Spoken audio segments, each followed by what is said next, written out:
What is up, guys? Gamer here, and today I'm bringing you guys episode 4 of my NBA 2K16 fantasy draft, MyLeague. In today's episode, we'll be going up against the Boston Celtics.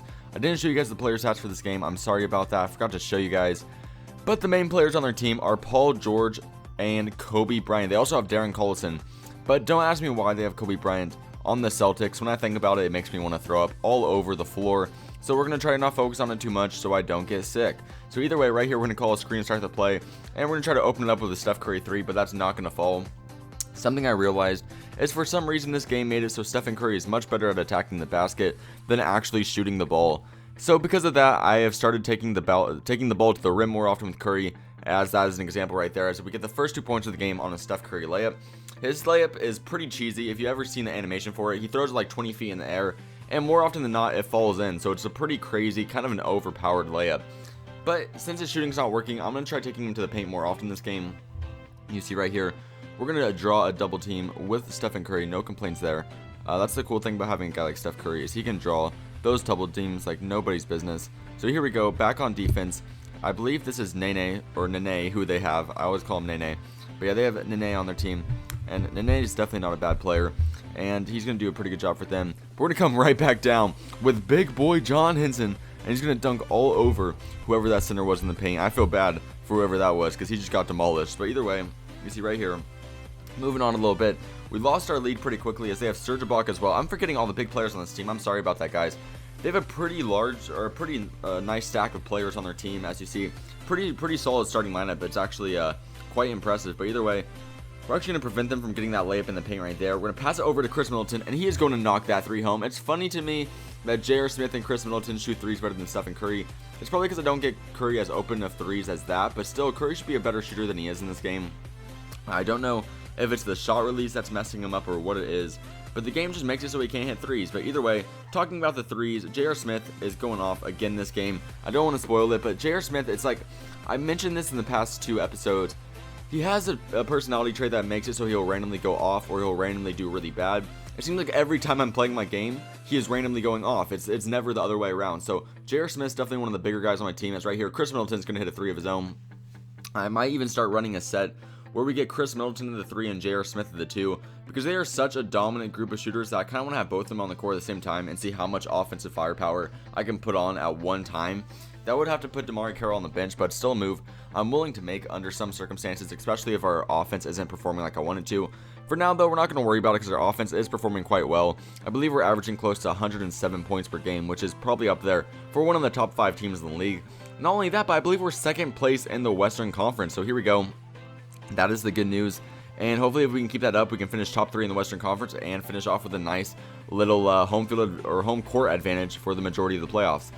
But either way, we're going to come back here on defense. You see, they're going to get a little bit of something going right here on the putback dunk right there. I don't remember who that was. But either way, you're actually going to see Kobe Bryant get involved a little bit here in some future clips. I wish I didn't add any clips of Kobe on the Celtics, because it's just kind of weird that out of all teams Kobe could have been drafted to. On any other team, I could probably live with it.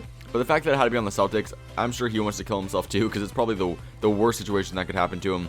Because if you hear interviews of him, he's definitely doesn't like the Celtics. So either way, we're moving on. You see, we're actually up by 14, but don't get too antsy and try to move away from the video, because things are going to get very interesting very soon.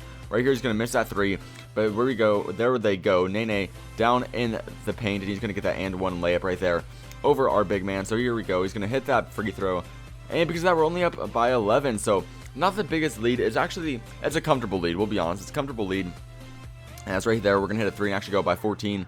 But it seems like whatever we're doing, they're doing right back. So we're kind of just trading buckets right here. The reason I don't mind trading buckets at this point is because we're up following the shot. Or actually, we're going to miss that shot. So after this, we are actually going to be up by 16. So because of that 16-point lead, trading buckets, we're obviously going to finish winning. So we're going to just try to keep them off going on a streak. Sadly, pretty soon here, that's not going to be the case. It's right here. We're up 74-60, and just pay close attention to the score. That is about to change here. So right here, we're going to call the screen. And I don't know what we just did, but we dribble it right off that guy's foot, and we're going to get a turnover on that one. So here they go. Isaiah Thomas back down court. I did not expect him to just pull up. That's why I was down in the paint with Stephen Curry. He's going to knock that 3 home. So if you look closely at the score, they go on like a 7-point run. And following the 3-pointer, you can call it basically a 10-point run. So now we're only up by 2 points against this Boston Celtics team. Isaiah Thomas is having a big fourth quarter, coming up clutch for this team, trying to put him back in the game, and if that's not bad enough, Kobe is going to be the one of all people to score the bucket that is going to tie the game up at 80. So here we go, 82-82. It's time for us to get a little bit of a lead here. Steph Curry's going to pull up and get that little shot off the backboard to go. 84-82 for us. So here we go. We got to get another big bucket here if we really want to try to put together a pretty dominant lead, and that's something we need to do with only a 2-point lead right here. And we are going to do just that, as J.R. Smith is going to hit the 3 from the little elbow shot, and we are going to go up by 5, and that's basically the end of the game. From there, we kind of just put on a little bit of a decent rally. So we're actually going to walk out of here with a pretty decently convincing win. We're going to walk out here with about 10 points victory. So it's not the best win, it's not the worst win either. So the biggest news is we got the win. So we're going to remain second place in the Western Conference. We're going to try to make a push here and hopefully take first place, because that would just be great. It would put us in a comfortable situation. But for the most part, like I said, I'm hoping to finish top 3 in the Western Conference, which will put us in a great situation for playoffs. Either way, I'm looking way too far ahead. We're only about 20 games in right now, so there's plenty of things to happen, and there's plenty of big moves that are probably going to be made. Haven't come up with any big decisions yet. Actually, comment down below if you want to see any big trades. Either way, if you guys enjoyed, please click the like button below. Make sure to comment your opinion of the series and what I could do to make it more interesting in the comment section below. And make sure to subscribe if you have not already to stay tuned to this series and other series I got going on my channel. Really excited about how this series is going, and I'm just really excited with this whole team and how everybody's been performing. Hope you guys are enjoying the series, and I really just appreciate all your guys' support. So I will see you guys next time. Thank you guys so much for watching. Peace out.